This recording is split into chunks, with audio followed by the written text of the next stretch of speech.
سندھ کے معروف محقق تاریخ دان اور مصنف گلشن کلمتی 5 جولائی 1957 کو ملیر کراچی کے علاقے گڈاب کے ایک چھوٹے سے گاؤں حاجی ارزی بلوچ کوٹ میں پیدا ہوئے۔ ان کے والد محمد خان بلوچ ایک کاشتکار تھے۔ گلشن کلمتی کے 9 بہن بھائی ہیں۔ ان کی شریک حیات ان کی چچا کی بیٹی ہیں جو خود بھی ایک اعلیٰ تعلیم یافتہ خاتون ہیں۔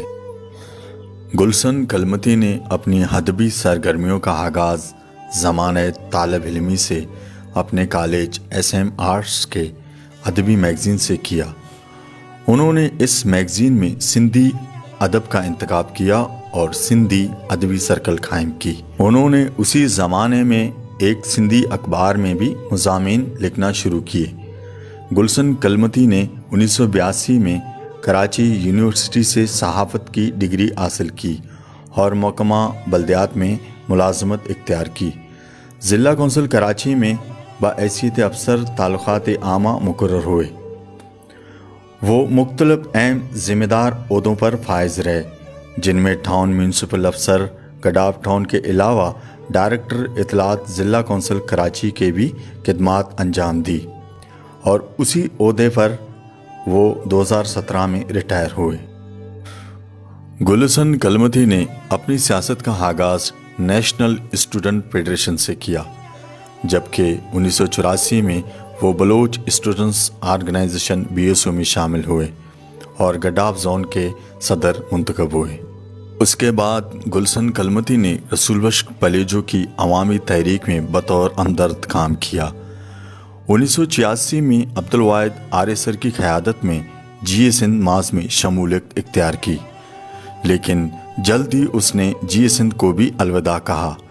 1990 میں قادر مکسی کی سندھ ترقی پسند پارٹی میں شامل ہوئے اور ماما رحیم بلوچ کے ساتھ مل کر کراچی دیہی علاقوں میں سندھ ترقی پسند پارٹی منظم کرنے کی کوشش کی، مگر مزاج میں ادب کا رجحان زیادہ غالب رہا۔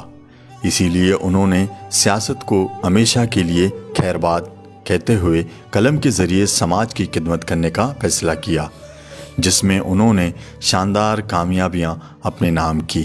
گلشن کلمتی نے 1988 میں کراچی سے شائع ہونے والی سندھی اخبار عوامی آواز کے ادبی صفحے موردی جی ماگ میں اپنے قلم کے جوہر دکھائے۔ عوامی آواز کے پلیٹ فارم سے کراچی کی دیہات کی تاریخی مقامات، قبائل اور جغرافیہ کے بارے میں وسیع معلومات اپنے قارئین کی نظر کیے۔ گلشن کلمتی نے BBC کے معروف براڈ کاسٹر رضا علی عابدی کی مشہور ریڈیو ڈاکومنٹری شیر دریا میں اس کے معاون کے طور پر بھی کام کیا، اور اسی کا سندھی ترجمہ انور پیرزادہ کی معاون سے سندھو جی سفر جی کہاڑی کے عنوان سے عوامی آواز میں بھی شائع کرایا۔ انہوں نے کراچی کے اصل وارثوں کی تاریخ پر مشتمل شارع آفاق کتاب کراچی سندھ جی ماروی 2007 میں شائع کرائی۔ اس کتاب کو کئی ایوارڈ ملے، جن میں سندھی ادبی سنگت award, Sindh Taraqqi Party award, doctor Najam Abbasi award, Sujaro award, National Bank of Pakistan award کے ساتھ ساتھ نیشنل بینک کی طرف سے ایک کثیر رقم بھی انعام کے طور پر حاصل کیا۔ اس کتاب کا سندھی کے علاوہ انگریزی اور اردو زبانوں میں بھی ترجمہ شائع ہوا۔